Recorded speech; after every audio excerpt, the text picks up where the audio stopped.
Lamine Yamal একজন স্বপ্নবাজ footballer. লা মাসিয়ার বুকে জন্ম নিল এক নতুন ফুটবল রূপকার। তার নাম লামিন ইয়ামাল। নামটি এখন সর্বত্র আলোচনার কেন্দ্রবিন্দুতে। ছোট্ট বয়সে পায়ে বল, চোখে বিশাল স্বপ্ন। মাঠের ঘাসে দৌড়ায় সে, বয়ে আনে গতির স্রোত, অন্তহীন প্রবণ। ডান প্রান্তের উইংয়ে সে যেন হাওয়ার মতো যায়। ড্রিবলিং আর পাসে তার প্রতিপক্ষ ভয়ে কেঁপে হয়। বাম পায়ে কাটায় বল, ডান পায়ে করে গোল। দর্শকের হৃদয়ে কাঁপে, শত্রুর কাঁধে ধাক্কা তোলে ঢোল। বার্সেলোনার রঙে রঙিন হলো তার যাত্রাপথ। অক্লান্ত পরিশ্রমে গড়ে তুলেছে নিজের শতভাগ শক্ত। কৌশল আর গতি মিলিয়ে গড়ে তুলেছে নতুন জাদু।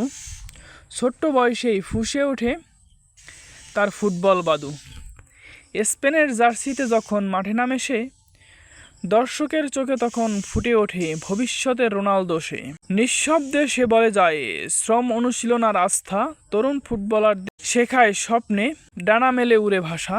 খেলার মাঠে ঝড় তুলবে নতুন এক সুর। লামিন ইয়ামাল শব্দটি থাকুক ফুটবলের ইতিহাসে ভরপুর।